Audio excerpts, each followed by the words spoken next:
Assalamualaikum warahmatullahi wabarakatuh. Perkenalkan, saya mahasiswa STE Kusuma Negara. Nama saya Muhammad Januar dan rekan saya Sankrisi Sitanggang dari kelompok 5. Di sini kami akan membahas pembelajaran tentang sistem ekonomi syariah yang mengenai hakikat utang piutang dalam sistem ekonomi syariah. Maka dari itu kita lihat video selanjutnya. Mari kita lihat.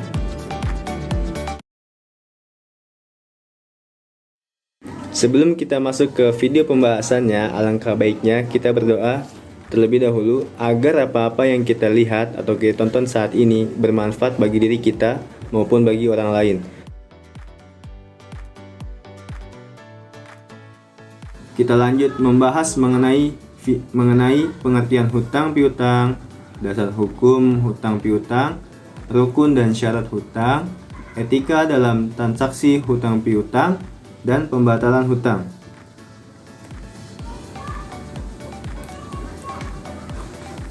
Pengertian hutang piutang.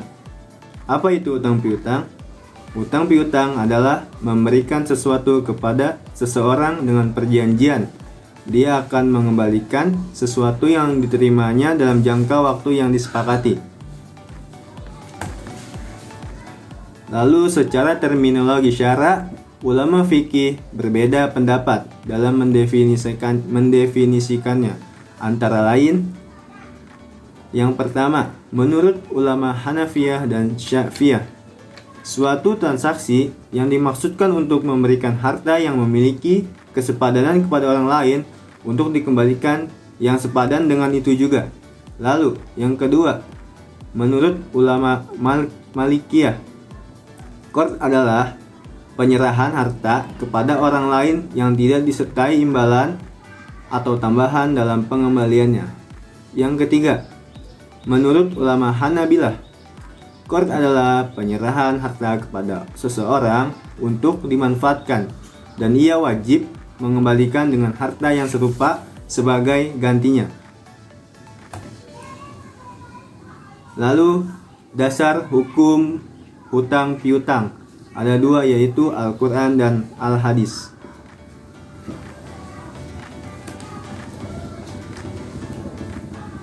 Dasar hukum hutang piutang memiliki landasan, yaitu Al-Quran. Al-Quran adalah wahyu atau kumpulan wahyu Allah yang diturunkan kepada Nabi Muhammad SAW dan termuat dalam mushaf yang bersifat autentik, yaitu semuanya adalah betul-betul dari Allah Subhanahu wa Ta'ala. Lalu dari dasar-dasar hukum tersebut dapat disimpulkan sebagai berikut. Al-Quran adalah dasar hukum yang menduduki peringkat pertama dalam menentukan hukum-hukum yang berlaku dalam kehidupan beragama. Tujuan dan hikmahnya dibolehkannya hutang piutang adalah memberi kemudahan bagi umat manusia dalam pergaulan hidup, karena umat manusia itu ada yang berkecukupan dan ada yang kekurangan. Dan sekarang Al-Hadis. Menurut ahli usul fikih, hadis adalah sabda Nabi Muhammad SAW yang bukan berasal dari Al-Quran, pekerjaan atau ketetapannya. Hadis sering disebut sebagai cara beramal dalam agama berdasarkan apa yang dinukilkan dari Nabi Muhammad SAW. Hutang piutang dimaksud untuk mengasihi manusia, menolong mereka menghadapi berbagai urusan, dan memudahkan sarana-sarana kehidupan. Akad dalam hutang piutang bukanlah salah satu sarana untuk memperoleh penghasilan dari memberikan hutang kepada orang lain. Oleh karena itu, diharamkan bagi pemberi hutang untuk mensyaratkan tambahan dari hutang yang dia berikan ketika mengembalikannya, tetapi berbeda kelebihan. Itu adalah kehendak yang ikhlas dari orang yang berhutang sebagai balas jasa yang diterimanya. Maka yang demikian bukan riba dan dibolehkan. serta menjadi kebaikan bagi si pemberi hutang. Lalu, hukum memberi utang piutang bersifat fleksibel tergantung situasi dan kondisi, yaitu hukum orang yang berhutang adalah mubah atau boleh, sedangkan orang yang memberikan hutang hukumnya sunnah, sebab ia termasuk orang yang menolong sesamanya. Yang kedua, orang yang berhutang menjadi sunnah dan hukum orang yang menghutangi menjadi wajib. Jika peminjam itu benar-benar dalam keadaan terdesak, misalnya hutang beras bagi orang yang kelaparan, hutang uang untuk biaya pengobatan dan sebagainya. Yang ketiga, hukum memberi hutang bisa menjadi haram. Misalnya memberi hutang untuk hal-hal yang dilarang dalam ajaran Islam seperti membeli minuman keras, menyewa pelacur dan sebagainya.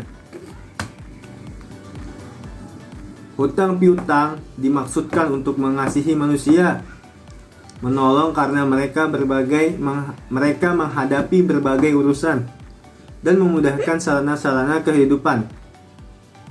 Akad dalam hutang piutang bukanlah salah satu sarana untuk memperoleh penghasilan dari memberikan hutang kepada orang lain.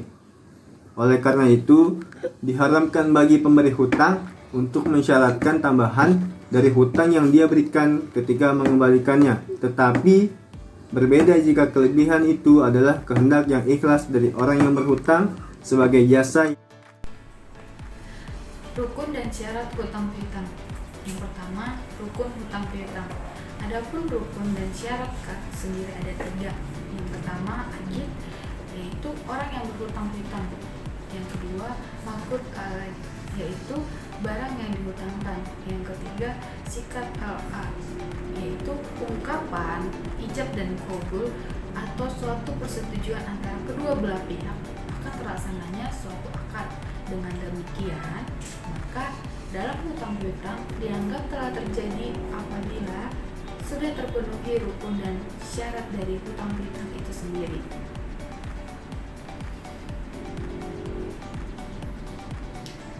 Selanjutnya, syarat hutang piutang. Syarat-syarat yang harus terpenuhi dalam pelaksanaan hutang piutang yang ada 3, yaitu akid, maqud alaih, dan sikat al-aqd. Yang pertama, akid atau orang yang berhutang piutang. Orang yang berhutang dan memberikan hutang dapat dikatakan sebagai objek hukum, sebab yang menjalankan praktik hukum hutang piutang adalah mereka berdua. Untuk itu diperlukan orang yang mempunyai kecakapan untuk melakukan perbuatan hukum. Oleh karena itu, tidak sah hutang yang dilakukan karena adanya unsur paksaan. Yang kedua, maqud alaih.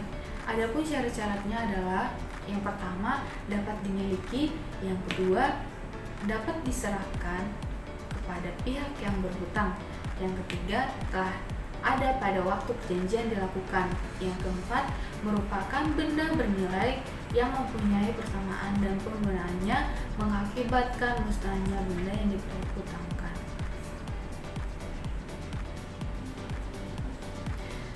Dan terakhir, sikat al-aqd. Syarat-syarat yang harus dipenuhi dalam akad atau kad adalah sebagai berikut. Yang pertama, besarnya pinjaman atau kad harus diketahui takaran atau jumlahnya. Yang kedua, sifat pinjaman harus diketahui jika dalam bentuk hewan. Yang ketiga, pinjaman atau kad berasal dari orang yang layak dimintai pinjaman. Selanjutnya, etika dalam transaksi hutang piutang.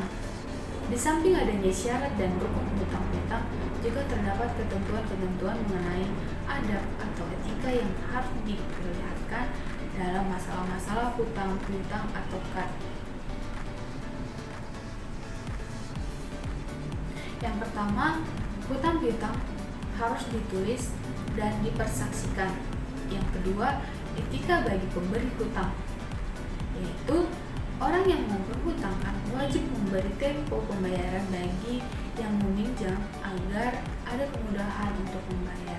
Yang ketiga, etika bagi orang yang berhutang. Diwajibkan kepada orang yang berhutang untuk segera mungkin melunasi hutangnya tatkala ia telah mampu untuk melunasinya. Sebab orang yang menunda-nunda pelunasan hutang padahal ia mampu, maka ia tergolong orang yang berbuat zalim.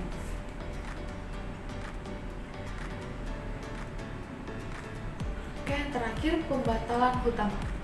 Akad berakhir apabila objek akad ada pada muhtarik atau orang yang meminjam telah diserahkan atau dikembalikan kepada mukrin atau pemberi pinjaman sebesar pokok pinjaman pada jatuh tempo atau waktu yang telah disepakati di awal perjanjian. Akad hutang piutang juga berakhir apabila dibatalkan oleh pihak-pihak yang berangkat karena alasan tertentu, dan apabila muhtarik atau orang yang berhutang meninggal dunia, maka kad atau pinjaman yang belum dilunasi oleh tanggungan ahli warisnya. Jadi ahli warisnya yang berkewajiban melunasi hutang tersebut.